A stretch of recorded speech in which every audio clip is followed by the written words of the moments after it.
Assalamu alaikum. My name is Hina Sarish under the roll number of 43891. I am from BS Chemistry semester 6. Today I will teach you about thermodynamics and kinetic stability. Let's start our topic. What is thermodynamic chemistry? The definition is in front of you, but I can tell you in simple words. In coordination chemistry, it belongs to a complex. In complex, one ligand replaced by the other ligand, then we call it stable or unstable through thermodynamic stability.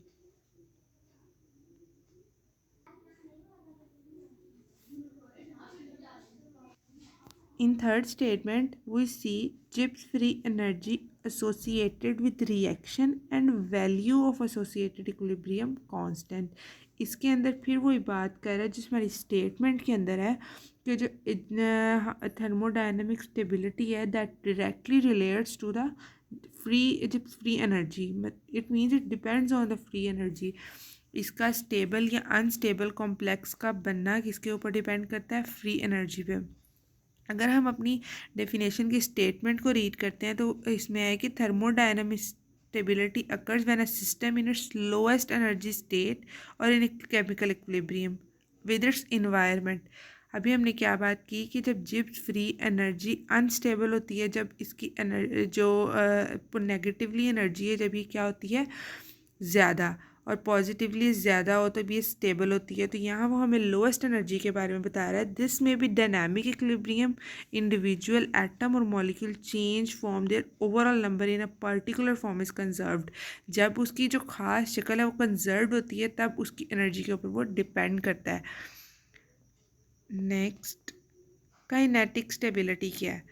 Kinetic stability एक ऐसा context है जिसके अंदर हम क्या major करते हैं कि यहाँ पर उसने हमें बताया प्रोटीन के बारे में, लेकिन हम अगर इसको सिंपल वर्ड्स के अंदर बात करें तो काइनेटिक स्टेबिलिटी जो है वो इसका एनर्जी ऑफ एक्टिवेशन से ताल्लुक़ रखती है और इसमें रिएक्टेंट और एक्टिवेशन कॉम्प्लेक्स की बात करते हैं.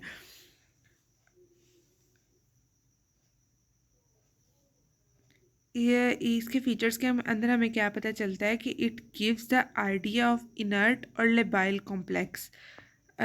इनर्ट क्या होता है और लेबाइल कॉम्प्लेक्स क्या होता है? इनर्ट वो कॉम्प्लेक्स होते हैं जिनके अंदर लिगेंड की सब्स्टिट्यूशन 1 मिनट से ज़्यादा टाइम लेती है, लेकिन लेबाइल वो होते हैं जिसमें लिगेंड की सब्स्टिट्यूशन 1 मिनट से कम टाइम लेती है. नेक्स्ट में वो हमें कहता है कि it refers to the reactivity. Sorry, एक बात पहले मैं आपको बता दूं कि जो एनर्जी है जब वो ज़्यादा डिफरेंस, एनर्जी डिफरेंस अगर ज़्यादा होगा तो क्या होगा कि जो कॉम्प्लेक्स है वो इनर्ट होगा, लेकिन अगर एनर्जी डिफरेंस कम होगा तो जो कॉम्प्लेक्स है वो लेबाइल कहलाएगा. सेकेंड सा स्टेटमेंट वो कह रहा है कि it refers to the reactivity of complex and the rate of reaction. Reactivity complex की मतलब जो इसके अंदर रिएक्टिविटी अगर हम बात करें कि जितना ज़्यादा होगा जल्दी हो जाएगा, मतलब एनर्जी डिफरेंस जितना कम होगा तो वो लेबाइल कहलाएगा, लेकिन अगर ज़्यादा हमारे पास आता है एनर्जी डिफरेंस तो वो इनर्ट होगा. तो इट मीन्स कि रेट ऑफ रिएक्शन के ऊपर भी डिपेंड करता है. It considered the mechanism of chemical reaction and energies associated with the formation of transition state of the activated complex. हर जो प्रोडक्ट है वो बनने से पहले एक ऐसी स्टेट के अंदर जाती है, इसको ट्रांजिशन स्टेट कहते हैं, जो टेम्परेरी स्टेट होती है. यहाँ पर वो क्या कह रहा है कि केमिकल रिएक्शन और एनर्जीज जो हैं वो फॉर्मेशन ऑफ ट्रांजिशन स्टेट से एसोसिएट करती हैं. काइनेटिक्स के बारे में अगर हम बात करते हैं, kinetics deals with all the thing that impact the rate at which reaction occurs. मतलब जब काइनेटिक्स की बात की जाती है तब हमें रेट की बात करते हैं कि किस रेट पर कौन सा रिएक्शन प्रोसीड हुआ है. One implication of that reaction kinetics are partially a function of the stability of the intermediate species. मतलब जो दरमियान में बनने वाली स्पीशीज जिसको हम ट्रांजिशन स्टेट कहते हैं उसको पार्शली काइनेटिक्स रिलेट करती है. And the pathway of chemical reaction necessarily has to pass through the en route to the formation of final product, और जो फाइनल प्रोडक्ट हमारे पास बनना है वो उसके लिए हमें केमिकल रिएक्शन जो है वो उसके थ्रू पास होता है।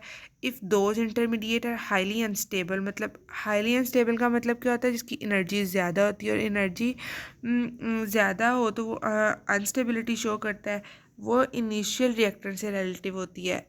Then the initial barrier of activation energy must be surpassed to set a reaction in motion will be relatively high and the reaction will tend to proceed slowly. अगर हमारा reactor जो है वो होगा अनस्टेबल तो जो हमारा पूरा प्रोसेस है वो स्लो हो जाएगा।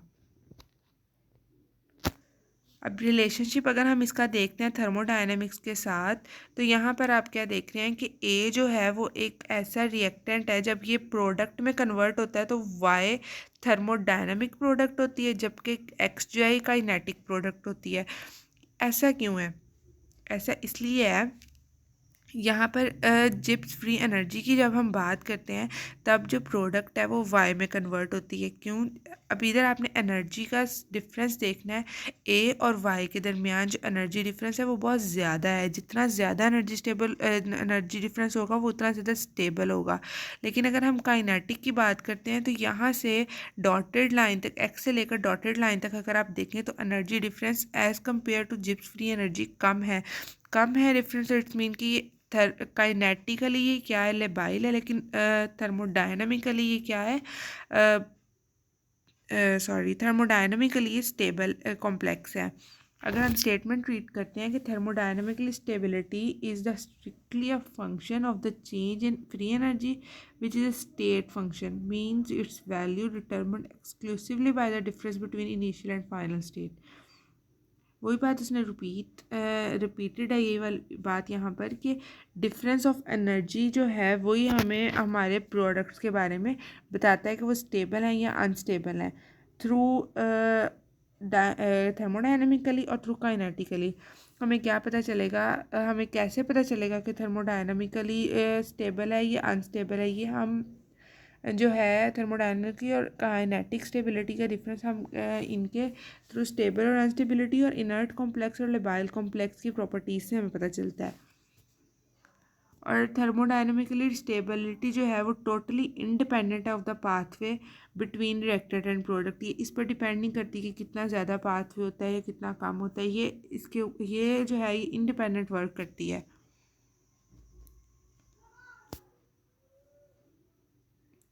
Thermodynamic stability is the ultimate arbiter of the spontaneous of a reaction.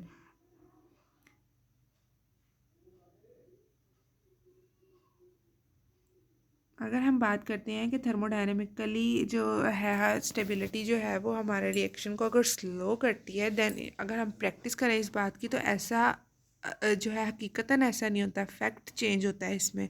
क्योंकि क्लासेस टेक्स्ट बुक जो है वो हमें एग्जांपल क्या देती है कि conversion of diamond to graphite is a thermodynamically favourable because the free energy of graphite is lower but doesn't under the ordinary conditions.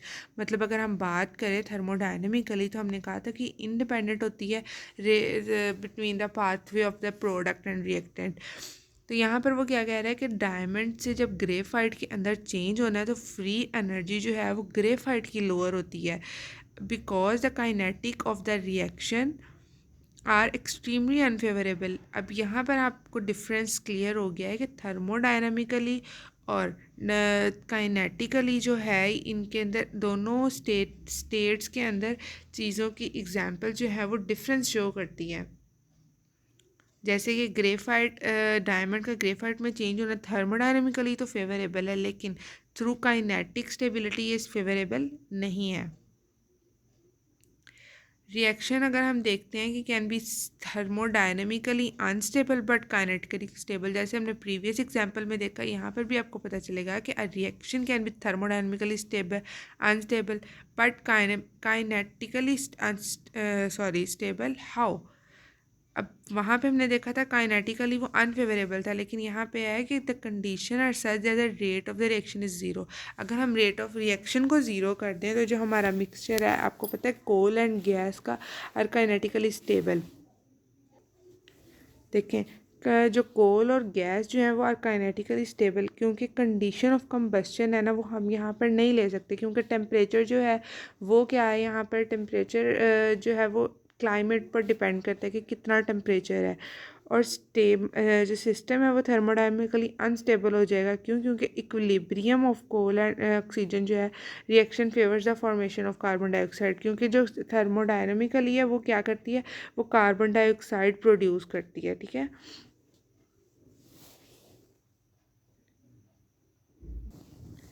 यहाँ पर आपको क्लियरली डिफरेंस जो है वो अंडरस्टैंड करेंगे आप कि we use the term to describe the thermodynamics and kinetics aspect of reactivity.